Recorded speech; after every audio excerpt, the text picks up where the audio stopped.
Манай улс нохоо устгал явуул золбин нохтой цэвэрлэдэг. Харин энэ ажил сүүлийн жилүүдэд алдагдсны улмаас гудмаар эзэнтэй эзэнгүй хүзүүштэй ноход ард иргэдийн аюулгүй байдал сүргээр нөлөөлөн сүргэлэн үржиж байна. Айлын тижээвэр ноход 4 настай хүүг хазаж үүний улмаас шархаа даалгүй амнасаа алдсан харамсалтай хэрэг гарлаа. 2 цаг 40 минутын алттай 103-аар хүүхд орж ирсэн. 103 эмч нэг твэрцсэн сандарцсан энэ нохоод азуулсан хүн хүүхд байна юм чигэд аваад орж ирсэн. Тэгээ хүлээж авч үдсэн. Хүүхдийн биеийн байдал бол маш хүнд шокийн байдалтай, их хэмжээгээр цусаалтсан байдалтай, хамаг одоо царай арьс нь хөхрөлттэй, асуулт юмд хариулах чадваргүй, ухаангүй тийм байдалтай орж ирсэн. 4 настай эрэгтэй хүүхд байсан. Тэгээд хажуу талдаа ингээл гидсэн одоо симжинтер нь гараад ирсэн. Тэгэл хүзүүн хажуу талдаа их том шархтай тэр хүзүүнд ч одоо чухал судас юмуд байгаа ш тэрмэр тасарсан байх магадaltaй. Тэр нь асар олон тооны шархтай. Биеийн ер нь барал бүх хэсэгч хөө энэ тэндээс л хадцсан. Гэмтлийн эмнэлэгт өдөрт нохоод уруулсан иргэд хэдэн 10-аар ханддаг. 10-аас 20 хүнд анхны тусламжийг хүргэдэг байна. Золбин нохотод хазуулсан тохиолдолд иргэнтэй хохироод үлдэн эзэнтэй эзэнгүйг нь мэдэх аргагүй. Харин эзэнтэй нохоод уруулсан бол эзэн нь хуулийн хариуцлага хүлээх ёстой. Урдаг нохоогоо уяагүй гадуур сул тавьсан тэр хүний буруу гэдэг утгаараа дараах хуулийн хариуцлагыг хүлээдэг байна.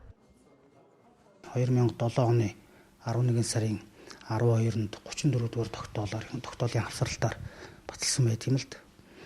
За энэ журманд бол зааснаар ялангуяа нохойг хамгаалтын журмаар зорилгоор ингэж хижээж байгаа бол 22 цагаас өглөөний 6 цаг хүртэл суул байлгаж болно. Бусад цагт бол байнгын хүзүүвч, хошууч, уяатай байлгана гэж журмалсан байх.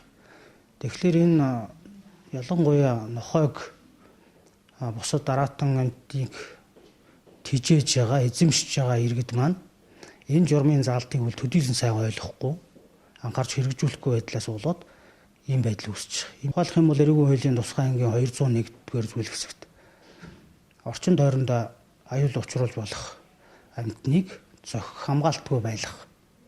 Энээс болж бусдын эрүүл мэнд амнаас хохирох юм бол ямар хариуцлага хүлээлгэх вэ гэдгийг бол тодорхой зааж өгсөн байна. Тухайлбал юм бол уг заалтын 1-р хэсэгт бол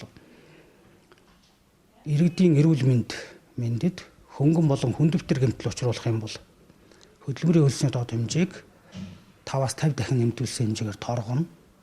Мөн 3 сар хүртэл хугацаагаар баривчлана гэсэн юм заалт бий зохицуулт. Хэрвээ иргэдийн амнаас хохирох, мөн хүнд гэмтэл учрах, бусад хүнд хор уршиг учрах юм бол учруулсан тохиолдолд бол 3-аас 6 сар хүртэл баривчлана. Эсвэл 5 жил хүртэл хугацаагаар хорino гэсэн. 20 хар шийтгэнэ гэсэн юм зохицуулт бий л дээ. Гудамжинд эзэнтэй эзэнгүн мэддэхгүй тэнүүжилж яваа ноход хүн урж, эдэрхтнийг нь гэмтээж, галзуу өвчин халдаах аюул нүрлээ, нохоо устгалын ажлаа эрчимжүүлэх шаардлагатай. Мөн нохоо тэжээдэг иргэд аюулгүй байдлыг сахих нь зүйтэй байгааг дуулахад илүүдэхгүй зэ.